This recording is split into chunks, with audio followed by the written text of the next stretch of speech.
السلام علیکم ورحمۃ اللہ وبرکاتہ۔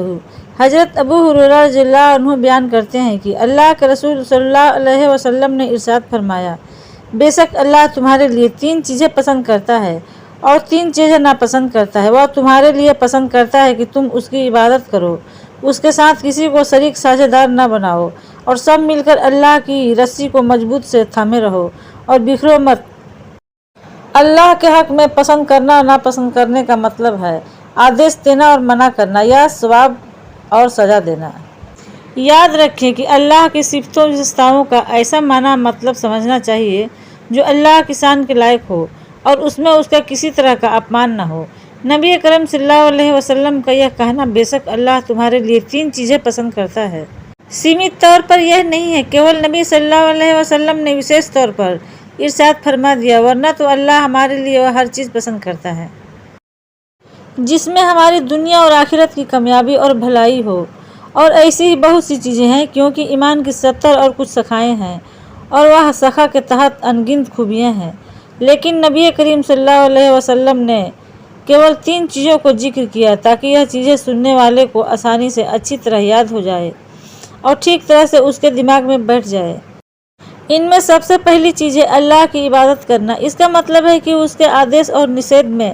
اس کی آگیا کا پالن کرنا، اس کے آگے اپنا سر جھکا لینا، اس کی سمانتا کے سامنے جھک جانا، اپنی سبھی حالاتوں میں اس کے سامنے اپنی محتاجی اور کمزوری ظاہر کرتے ہوئے اس سے سہایتا مانگنا۔ دوسری چیز ہے اس کے ساتھ کسی کو شریک ساجھے نہ کرنا، یعنی بندے کو چاہیے کہ وہ پوری ایمانداری کے ساتھ کیول اسی کی رضامندی پانے کے لیے اس کی عبادت کرے اور ہر کام کرے۔ ان میں تیسری چیز ہے اللہ کی رسی کو مضبوط سے تھامے لینا، یعنی مضبوطی سے قرآن اور حدیث کی آگیا کا پالن کرنا۔ اسلامی ایکتا ایک مشکل کام ہے، لیکن یہ زندگی اور دھارمک راستے کی ضرورت ہے۔ اسلامی ایکتا کے لیے کام کرنا بڑے ہی سمان کی بات ہے، جبکہ اس میں اللہ تعالیٰ پر ایمان، اس پر پورا بھروسہ، قرآن اور سنت کی آگیا کا پالن، سمے اور اس کی ضرورتوں کی پوری جانکاری اور جیون کی سبھی شاخاؤں کے ساتھ سمجھ شامل ہو۔ یاد رکھیں کہ جو اللہ کے ذکر اور اس کی یاد سے غافل رہتا ہے، وہ لوگوں کے عیب ڈھونڈنے، ان کے سامان کو تار تار کرنے، ان کی چغلی اور ان کے بیچ چغلی اور فتنہ اور فساد پھیلانے جیسے جاہلوں اور بیوقوف والے کاموں میں پڑا رہتا ہے۔ پیارے بھائی، سب سے بہتر وہ آدمی ہے جو ہر ایسی چیز سے دور رہے جو نہ ان کے دھرم کے کام کی ہو اور نہ ہی دنیا کی سب کام کی ہو، کیونکہ ایسی چیزوں میں پڑنا ایک طرح کی مورکھتا اور بیوقوفی ہے۔ اسی طرح وہ آدمی بھی سب سے بہتر ہے جو اپنا دھن دل کھول کر اللہ کے راستے پہ خرچ کرتا ہے، لوگوں کے پاس جو ہو اس کی خواہش نہ کرے اور صرف فائدہ مند کی بات پوچھے اور کرے۔ لب و لعاب یہ ہے کہ سمپورن توحید، اللہ کو ایک ماننا سبھی سدھانتوں کی اصل ہے،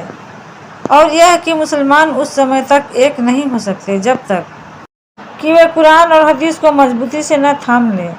اور اس ہر چیز کو نہ چھوڑ دیں جو نہ اس کے دھرم کے کام کی ہو اور نہ ہی دنیا کے کام کی ہو۔